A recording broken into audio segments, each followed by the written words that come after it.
So welcome back guys to We Talk Boxing, and in this video I'm going to be giving you guys my thoughts on 2024 for boxing, and in regards to just looking back on some of the big fights which I remember, and hopefully you guys will hopefully remember, which have happened this year. But yeah, I think overall it's been a brilliant year for boxing. And thank you to Turkey Al Sheikh, who has made things possible in terms of us seeing the biggest fights and best fights possible as well. Now, honestly, I didn't feel as if 2023 could have been beaten in terms of some of the fights that we would have seen, but yeah, 2024 has been a tremendous year for boxing, and hopefully 2025 could be the same as well.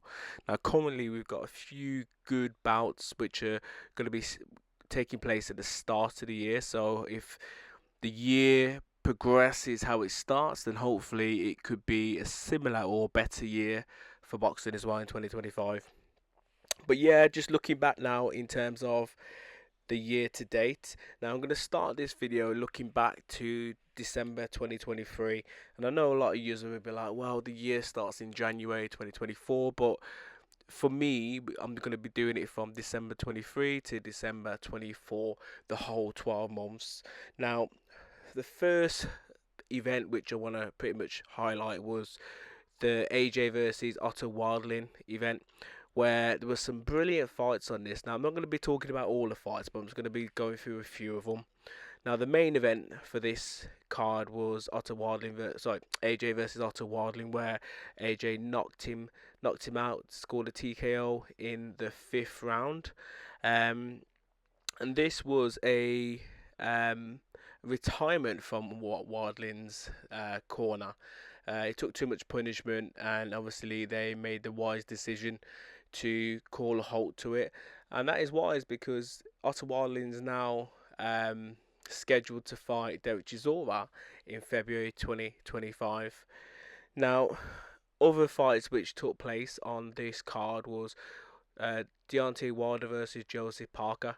Now, initially when I heard this fight was going to take place, I was backing Deontay Wilder, but I didn't know what he had left. Josie Parker won on unanimous decision. All three judges 120 to 107. So Wilder absolutely schooled Wilder and made him look stupid throughout the whole fight, to be honest. And he just didn't look the same, Deontay Wilder, as what we normally know. Another fight which took place in the heavyweight division on this card was Arslanbek Makhmudov versus Ajit Kabayel. Now, Ajit Kabayel scored a fourth round TKO victory over Makhmudov. Makhmudov was actually down three times in this fight as well, and he took a lot of punishment. Now, prior to this fight, I actually thought it was a mismatch as well because of the way Makhmudov was being progressed. A lot of people were talking that he was going to be potentially the next best thing in terms of the heavyweight division, and it just wasn't to be. And yeah, someone who's got a big square head like him just couldn't perform, and Caballero made him look stupid in terms of his boxing skills. And then the last fight that I'm going to be talking about on this bout was Daniel Dubois versus Jarrell Miller. Now we all know that Miller's got a big comprehensive history in regards to drug testing, and he's served his bans and he's come back, etc., etc. But this was a making of um, or changing of the guard type of fight for Daniel Dubois, in terms of he was taking on at the time slightly more experienced Gerard Miller, um, bigger name in terms of Miller as well, I'd probably say. But Daniel Dubois had to fight some demons, and this was the fight which changed his career. Now he scored a 10th round in a 10th round contest TKO victory within the last round of the fight, and it was a very good competitive fight for those people that haven't seen it, I'd suggest go watching it. Both guys were catching each other with some big shots back and forth, but in the end it was Daniel Dubois whose power just came on top and absolutely stopped Jarrell Miller in his tracks. um, and then yeah, we're gonna fast forward to March 2024, where we saw Zhang versus Parker. Now, again, at the time where this fight was being made, I favoured Zhang. Just again, big guy, big hitter, good boxing pedigree behind him as well. I just thought that it was going to be a bit too much for Josie Parker, but in the end, it wasn't to be. Parker got the majority decision victory, 115, 111, 114, 112, and 113, 113 on both judges' scorecards. So he was the victor in this fight, where Parker, which was quite weird, was down in the third and the eighth round as well. So Zhang absolutely knocked him down twice and pretty much felt as if he'd done enough to win on the scorecards, but it wasn't to be. These guys were scheduled to fight later on in the year as well, but it just wasn't to be. Both guys went separate ways as well. Now, also on this bill, we saw AJ versus Ngannou. Now we know what trouble Ngannou gave to Tyson Fury at the time in terms of taking him the 10-round distance, but AJ didn't make that happen. He absolutely went in there with bad intentions, and knocked his man down and knocked him out in the second round. Ngannou was down in the first, and then down twice in the second round as well. Vicious punches, vicious knockout by AJ, and I really thought that this was the making of AJ. I thought this was going to be him, but obviously it wasn't to be. Later on in the year, he obviously lost. We're talking about that later on as well. Also in March 2024, on the 31st to be precise, we saw potentially, for me, one of the fights of the year, and that was between Fabio Wardley versus Frazer Clarke. Now, this fight was scored a split decision draw. Now, very controversial in a weird way, because it depends on what you like as a boxing fan, but the scorecards at the time were 114, 113, 115, 112, so each boxer getting a decision on the judges each, and then the final judge scored it 113, 113. But Frazer Clarke was down in the fifth, and he had a point deducted in the seventh round as well. So depending on how you pretty much watched it and scored it, you could pretty much say that Fabio Wardley potentially should have got the decision, but it just wasn't to be. But honestly, this was a hell of a fight, and it's down on my obviously notes as one of the fights of the year as well, and I'll be talking about that a little bit later. Now, I'm gonna keep discussing a load more events that took place in 2024, but if you haven't already done so by now, please subscribe and comment and help us grow this channel even further as well. Now, moving on to April 2024, where we saw again two big names in the light welterweight division. I was going to say heavyweight then. We saw Devin Haney versus Ryan Garcia. Now, this fight took place on April the 20th, and it was full of controversy. At the time, when you're watching it live, Ryan Garcia absolutely punished and battered Devin Haney, and he took a proper beating, and it's sad to see really, because that type of beating can pretty much make or break a man's career. But in the end, Ryan Garcia on the night got the decision. Looking back, I think the scorecards are 112, 112, 114, 110, and 115, 109. Garcia was obviously deducted a point as well in the seventh round. But he got the decision. It went 12 rounds, but the punishment that Devin Haney sustained was brutal, to be honest, brutal.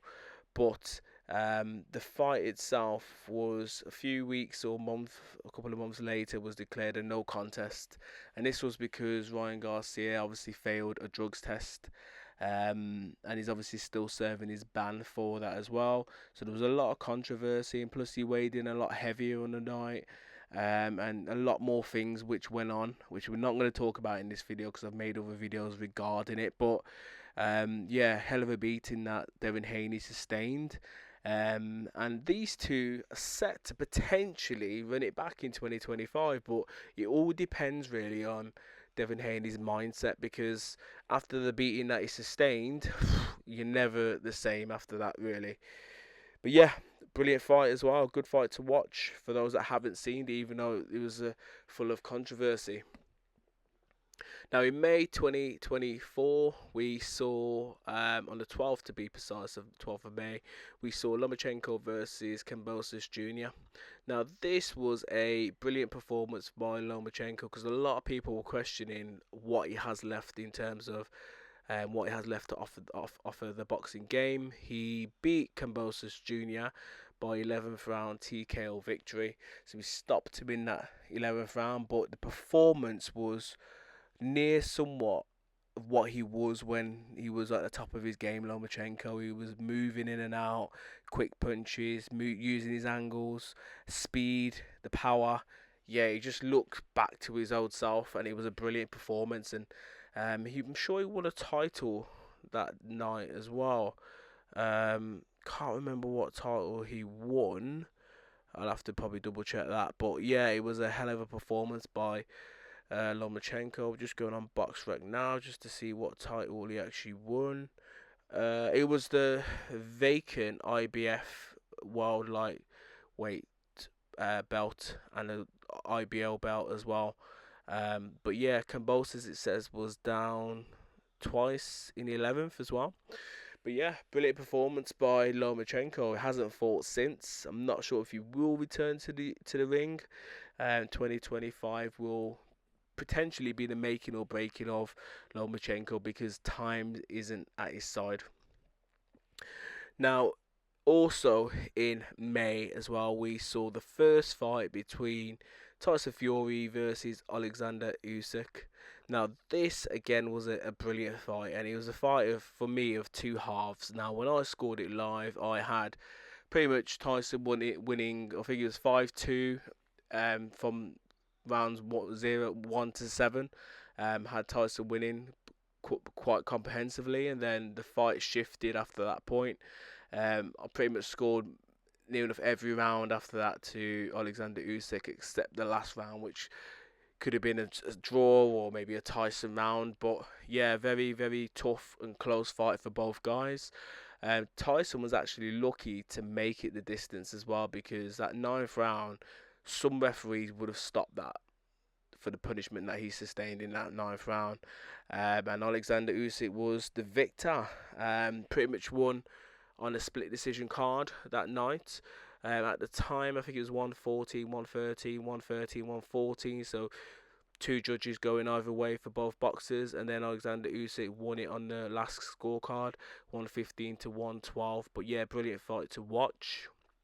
On the undercard, we saw a devastating knockout loss or TKO loss for Joe Cordina, where he took on Anthony Cacace, and Cacace was tremendous in this fight. He was unstoppable.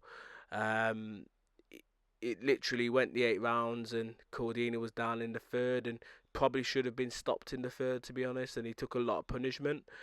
He was meant to come back in December versus Stevenson, but Stevenson pulled out due to injury, so that fight wasn't obviously didn't take place, and he would have made a lot of money, Cordina, for that fight as well. But again, when you're taking on fighters like Stevenson at this stage of your career, you could potentially be classified as, you know what I mean, as a has been, or you're done in terms of your boxing career, because you're just going in there for payday, no real chance of winning. But yeah, anyway, another good fight on that card as well was Caballero versus Frank Sanchez. Now, Caballero at this stage was making waves. He took on Frank Sanchez and absolutely destroyed Frank Sanchez. Now, Frank Sanchez was rated as one of the best boxers in heavyweight division at the time, one of the skillful boxers, and he lost in the 7th round, where it was a TKO victory for Caballero. Sanchez was actually down twice in the 7th, but he was complaining of some sort of pain or discomfort throughout the fight. So some people were suggesting that he was potentially injured going into that fight, and that's the reason why Caballero got the victory. But no doubt Caballero was the victor, and obviously has gone on to bigger things, because he's now taking on Zhang February 22nd on the undercard of Bivol versus Beterbiev, and Triple D versus Joseph Parker as well. But yeah, brilliant performance there by Caballero.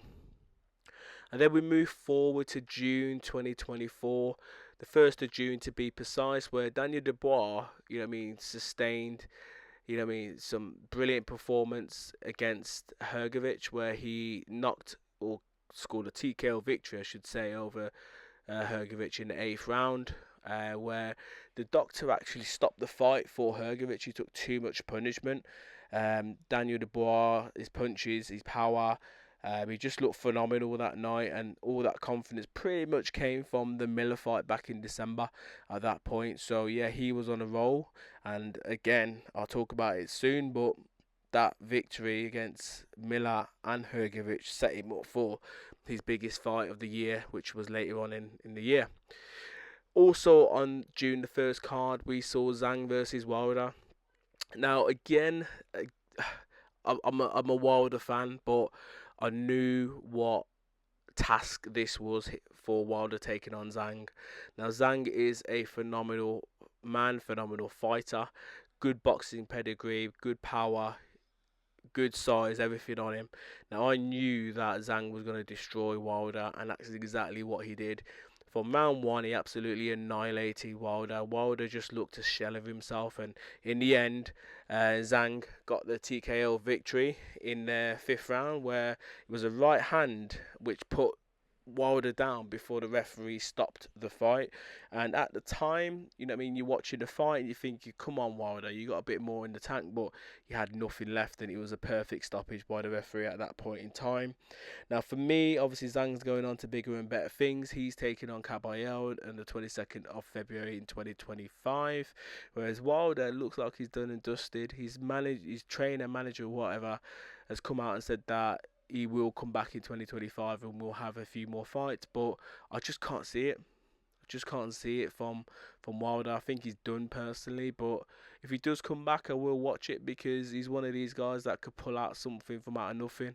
So yeah, let's wait and see what happens there in terms of Deontay Wilder. And then we're going to skip forward to in September 2024, where my favourite fighter, AJ, took on Daniel Dubois. At the time, both guys, were coming off good form. AJ beating Wallin and obviously beating Ngannou, whereas Daniel Dubois beating Miller and obviously beating Hrgovic. So both guys were coming off tremendous, brilliant victories and good confidence, good motivation going into this fight. So I just thought it was going to be a sensational fight from both guys, but it just wasn't to be honest. And it was a one-sided beatdown from Daniel Dubois. He handed out a lot of punishment to AJ. AJ was down 4 times in the fight. He was down once in the 1st, 3rd, 4th and 5th before the referee finally stopping it as well. AJ just didn't make the count, and the referee called a halt to it, but he took a lot of punishment in that fight, and again, this could potentially be it for AJ. After taking a beating like that, it's hard to come back from something like that.